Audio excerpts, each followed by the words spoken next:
Baruch Yahweh, Baruch Yahweh Shai, Baruch Yahweh, Baruch Yahweh Shai, Baruch Yahweh, Baruch Yahweh Shai, Call Elohim Yahweh, Ba'ashem, Yahweh Shai, Ba'ashem, Rakal, Kadash. Double honor to the apostles and elders which are a great millstone. Peace and blessings to the sincere Akim pushing his truth and sincerity and diligently putting their videos throughout the week to feed the sheep. This is Makwa for the Jumping in VA camp, and I'm gonna get right into it.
is to see to the extinction of the entire black race in the world. Of course, you can tell from the recent COVID-19, where they have gathered together to say their agenda is for the population of Africa.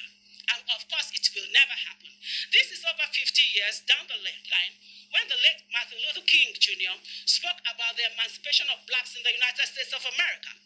I want to say something here. I want to also call out our black brothers and sisters in America, Oprah Winfrey, Steve Harvey, Tyler Perry, Dionne Warwick, and the rest. Martin Luther King paid a maximum price for them to be what they think they are today. As a black person, you can never really amount to anything. So if they are going to keep silent over this matter, if they are not going to come out as we are coming out in Africa, tomorrow South Africa is marching, day after tomorrow Ghana is marching. One black life is equal to 10 rednecks. If they are not going to come out because they are so afraid they cannot say what that needs to be said, we are going to speak for them. Now, we are not unmindful that some of us have come here out of great trials and tribulations. Some of us have come fresh from narrow jail cells. And some of you and some of us have come from where our quest for freedom left us battered by the storms of persecution and staggered by the winds of police brutality. You have been the veterans of creative suffering. These words of Martin Luther King reverberate till date in the United States of America and other Western climes. And the question is, should we suffer untold hardship and persecution just because of the color of our skin? I am asking. No! Should we continue to suffer this brutality and barbarism? I am asking. No! Right. Should our children, brothers, sisters, fathers, and mothers continue to be killed because we are colored blacks? No! Because we are brown and beautiful. We are gathered here to register our displeasure with the happenings in the United States of America where black lives do not matter. For us at the Center for African Liberation and Socioeconomic Rights, black lives indeed do matter, and indeed we do matter.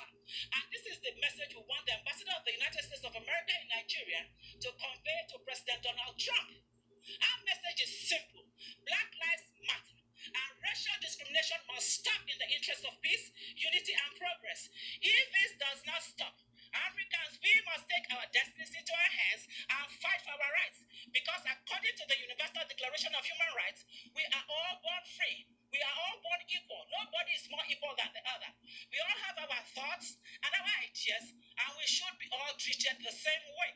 The rights in the UDHR belong to everyone, no matter who we are, where we're from, or whatever we believe.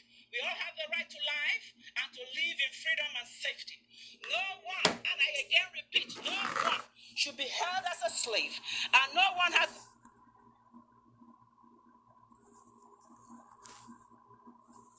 The Jeremiah 49:10, it says, "But I have made Esau bare. I have uncovered his secret places, and he shall not be able to hide himself." And that's where we at right now. Okay, Esau being made bare. You see the lady talking about how Esau's not, nobody's black, nobody's white, but Esau's really pink or red, and that's the truth. Okay, Esau's spell is starting to wear off, because there's been multiple times where I would literally ask Jake's like, "What color?" They'll say black, and I would ask them, "Well, what color's your skin?" And they would say black, and I would tell them to take another look, and they'd be like, "All right, brown." That's the spell that Esau has. Or I'll ask them, what color's the white person? They'll be like, white. I'll be taking another look. They'd be like, white. I'll be like, are you sure? And they'll be like, okay, like kind of like reddish, pinkish. But but now this is happening. You can clearly see without question, Esau's spell is wearing off, because he got a spell that he put on the nations via Yahweh Shemi Al-Shai, allowed him to come into the ruler seat and reign. Matter of fact, I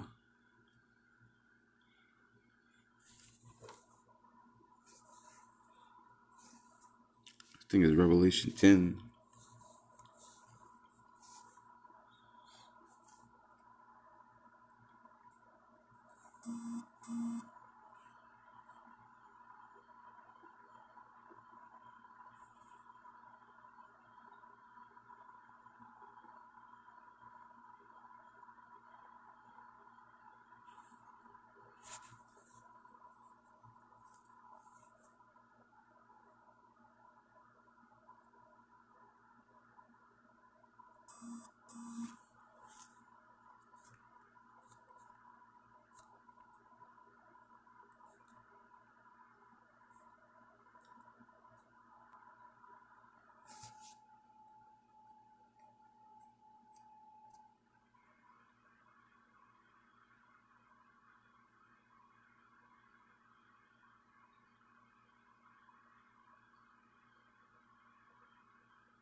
There it is, Revelation 13:7. And it was given unto him to make war with the saints, and to overcome them, and power was given him over all kindred and tongues and nations. And all that dwell upon the earth shall worship him, whose name are not written in the book of life of the Lamb slain from the foundation of the world. See, the power was given to Esau, basically to overcome the Israelites, bring them into captivity, and put all the other nations in servitude. Anybody came up against him will be put down. But as you can see, Yahweh Shem Yahushua is making Esau a bear. Literally, as we speak, the nations are looking at America like a joke. Matter of fact, I was watching a video. I'm gonna pull it up. Human lives seem almost cheap nowadays. Look at what's happening here. Police brutality, systemic racism, inequality, riots, on top of mass protests, on top of an economic crisis, on top of a pandemic. Rights pale in comparison. That isn't me saying so. We can all see it.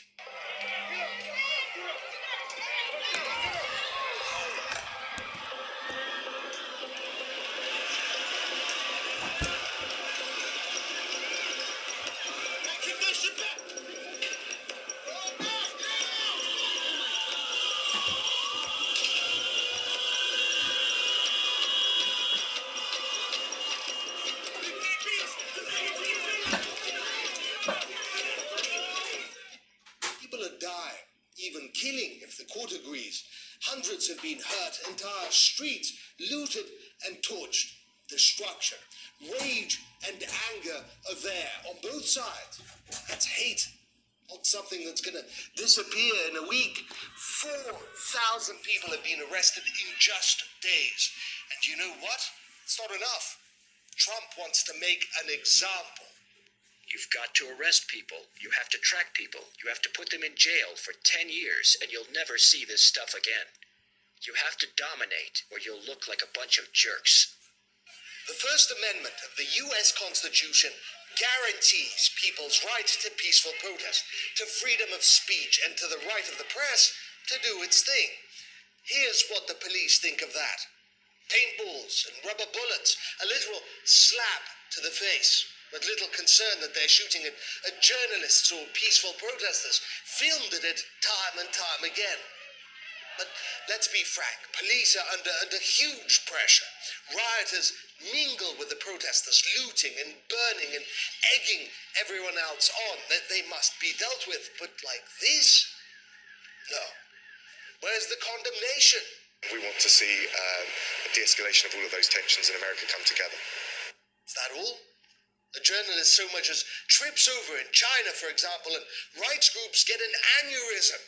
Yes, go check for yourself. Their websites, Human Rights Watch, for example, little to nothing mentioned of vicious protests. Ken Roth, the director of HRW, is doing his absolute best to ignore what's happening in America, tweeting instead about Hong Kong and China. The irony is overwhelming. Just weeks ago, Washington was preaching to everyone about how sacred protests are. The United States is gravely concerned by the deepening political unrest and violence in Hong Kong, including the standoff between protesters and police. We reiterate our warning about any decision by remnant elements of the Maduro regime to use violence to repress the peaceful democratic transition. The Iranian people are once again on the streets because of the regime's poor economic management. And instead of addressing their grievances, Tehran has responded with violence and by blaming those outside of the country. Naturally, those usually on the receiving end of American lectures have not passed this opportunity to flip America off, proverbially speaking.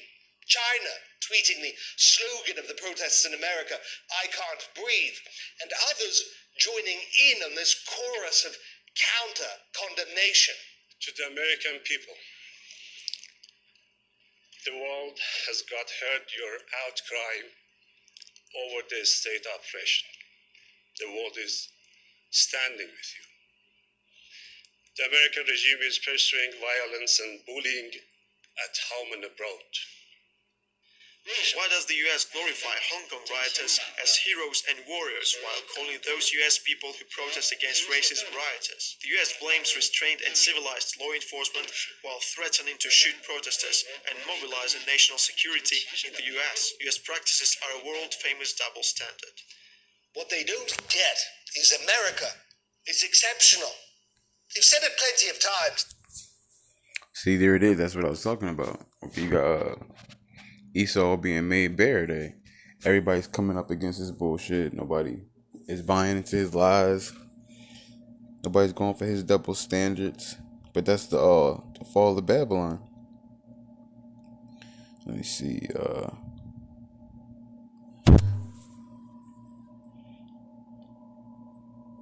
Jeremiah.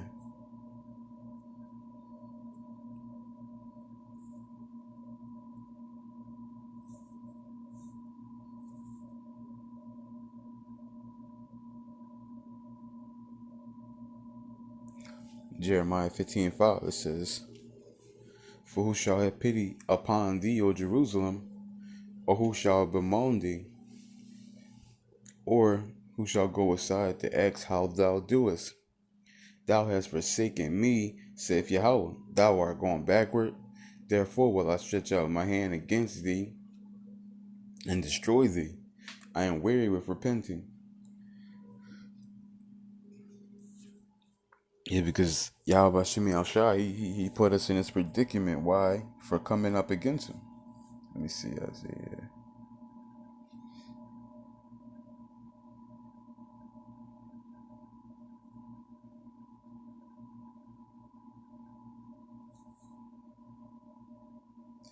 This is Isaiah 42:22, but this is a people robbed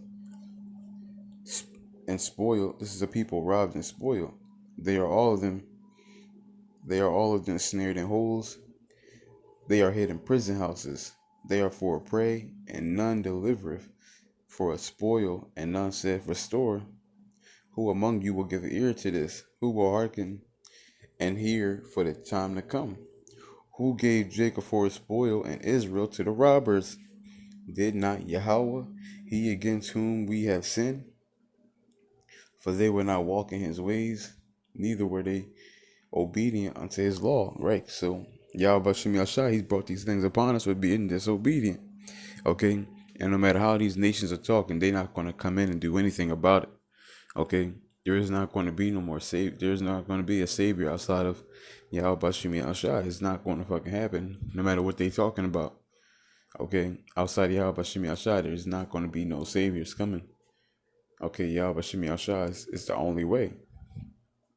But I made this video to show that Esau is going bare, and the nations are starting to see Esau for who they really are. The red, pink, and double standard. That, like I said, that spell, Yahweh Shemi Al-Shai is pulling that skirt up, taking that spell down. Okay, but with that, I want to give all honor and glory to Yahweh, Ba'ashem Yahushai, Ba'ashem Rakal Kadash, Adawan Ratazadam, Tamayim Akim Wa, Akwaf Miyakal. Shalom.